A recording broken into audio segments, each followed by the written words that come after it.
Wow, I had poor wireless connection when I got a great wireless internet connection. But I just made toast and I need to go get my toast.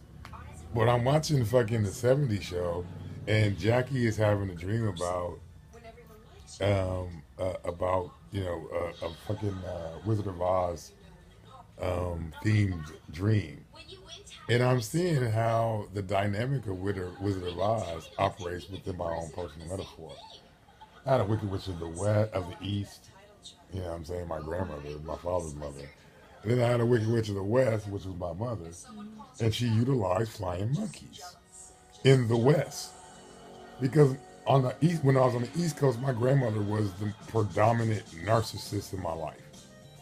She was a predominant narcissistic personality disorder in my life. And then when we moved to the West Coast, Carol became the predominant narcissistic personality disorder in my life. So a disordered personality in my life, and that's tornado passed through. It's heading to Illinois. Kiss my ass, Chicago. So it's kind of like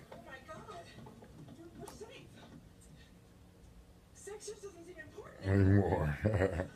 I'm sorry, I'm kind of caught in 70 shows and the Fez is about to lose his fucking virginity, and did not. That's fucked up. Or maybe he will, because I didn't see this episode. You know, I missed a lot of '70s shows because I was displaced.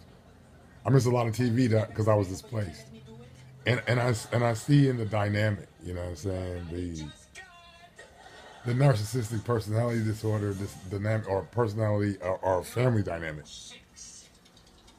and how significant that dynamic has been in my life, you know, and shaping the person that I am.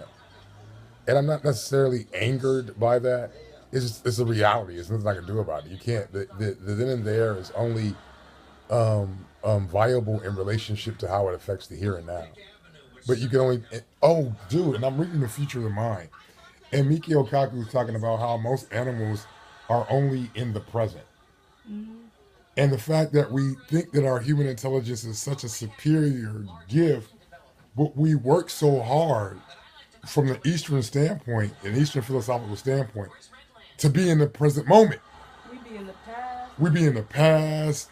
We be in the future. Everywhere but now. But everyone but now. And we see that our human intelligence as being something that makes us more sophisticated than other animals. And in certain senses, it does make us more sophisticated than other animals.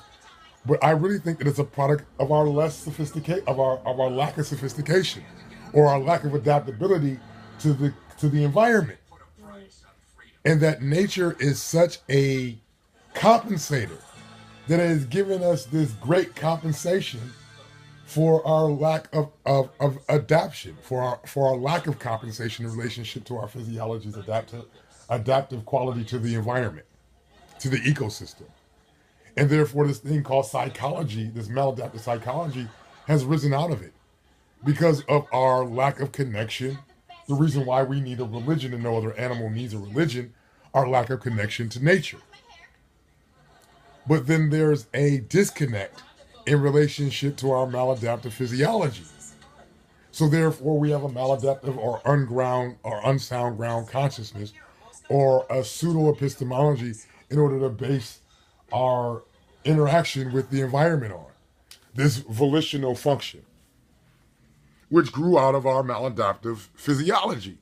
You know what I'm saying? When I read the Western model is always trying to see us as something that is greater than every other animal based upon our intellect. Not seeing that our greater intellect might be a result of our maladaptive physiology. And because of our maladaptive physiology, we've adopted a maladaptive psychology as a result, or the ability to attain a maladaptive psychology in relationship to every other animal. No other animal has the capacity to attain a maladaptive psychology. All of them are adaptive to the ecosystem. We are not. And we talk about how, he talks about how complex our intersubjective communication skills are. and that no other animal has these fucking complex, subjective communication with that thing right there. This maladaptive communication system that has to be so complex based upon its lack of adaptability. So we see ourselves as superior to other animals because they don't have as complex intersubjective communication. I'm laughing at Jackie.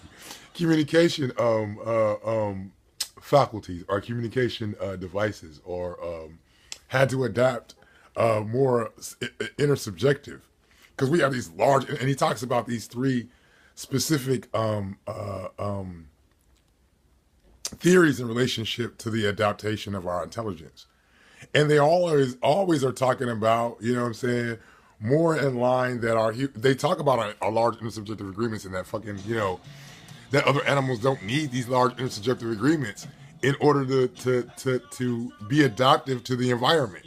But we, huh? Check and see if the toaster oven is still on, even though it's All right, yeah. smell that toast. Yeah, you're gonna smell toast, babe. That's the result. So that we don't necessarily see that it's nature's need to compensate for that's the theory that doesn't exist.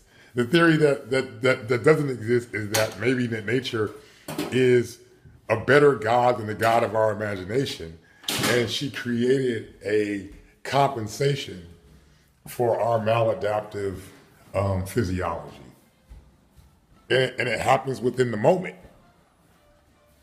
And it's only in the Western psychological model where Mikio Kaku talks about the simulation for the future. And that is part of our maladaptive physiology in relationship to the environment as well, is the fact that, you know,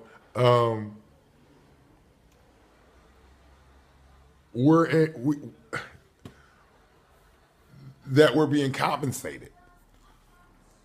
Oh, the future thing. I'm sorry.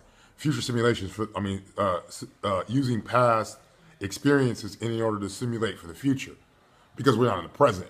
So we have to be more long-term planners than any other animal has to be. So therefore, there has to be a compensation of intellect in relationship to long-term planning. That's the theory that doesn't arise in the Western fucking biological evolutionary theory in relationship to our intelligence. Is that it's maybe because we're so maladaptive. It's not because we're so adaptive. It's because nature is so adaptive, and nature operating through us is created the adaptations based upon our maladaptive physiology. Now, I do think that some of the thinking process or conscious process that has disseminated to man is derived from nature in relationship to her compensation, that she's a long-term planner, that she thinks about things in a long-term sense, and she microed her own cognitive process for humans, because it was the only compensation that she could give us for our physiologies, which is derived from the information that she was provided from the observer, and she's just acting on that information. So that's where I'm at it, as far as, you know, and dude, Future of the Mind is brilliant. I mean, I'm now at Altered States, you know, Altered States of Consciousness, which is the next book, the third book in it. I think third or fourth book within the actual book. But Mikio Kaku is a brilliant fucking man, dude. I mean, because it's one thing to like get information. There's another thing to comprehend information and then articulate that information in a comprehensible way, in which people can take the information and come away with an entire new perspective of, you know what I'm saying, their reality. And that's what Mikio Kaku has done with Future of the Mind. He's given you an entirely different perspective of what the possibilities for the human mind is externally and internally. You know, I mean, he does some surface shit as far as where I'm at Altered States now. Again, he goes to the Freud, when it comes to psychology, he goes directly to Freud. And this idea of the ego being the more assertive psychological component in relationship to human consciousness, but it can't be, because it only makes up 10% of the human consciousness. The 90% is the predominant, which is the id. So the ego is really there to serve the id. The id is not there to serve the ego, which is what the Freudian Gestalt is really about. Because he talks about interpretation of dreams, but he doesn't talk about a man in his dreams. He doesn't talk about Jungian psychology. At least where I'm at right now, he might start talking about Jungian psychology later on. So, I mean, dude, still the book is brilliant. I'm glad that I decided to finish it, that certain circumstances, her wanting to read it and wanting to have a profound conversation about it, led me to motherfucking have to finish it while she's still finishing, because she's finishing up African Origins of Biological Psychology, which I read completely for the 20th time, 3 years ago. And I haven't read it completely again, but it's like when she reads it completely, she just finished Psychology of Self-Esteem. And we're having really complex, deep conversations about psychology of self-esteem to the point that it's arranging other people's narcissistic personality disorder on the train if they hear us talk about it. Depending upon the ethnic perception of that conversation and the ethnic physiology associated with the narcissistic personality disorder and how it interprets information from the environment, kinesthetically or sensory, or however the fuck you say that shit, are based upon senses. And that black people have a lack of kinesthetic cognitive confidence in relationship to this as a society that doesn't promote kinesthetic intellect as being equal or superior to sensory perception, which Einstein pointed out with his goldfish analogy, which he had to recant because the Department of Defense and so on and so forth were kind of enraged by the assault upon the ethnic agenda by that assertion or by that analogy.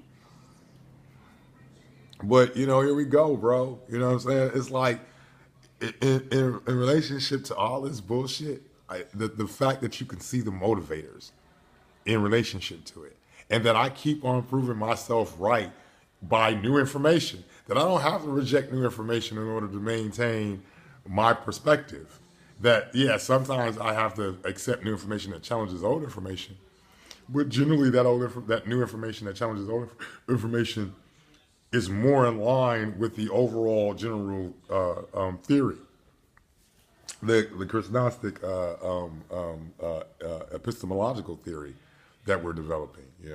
So shit, I'm a happy camper, bro. Let's do it.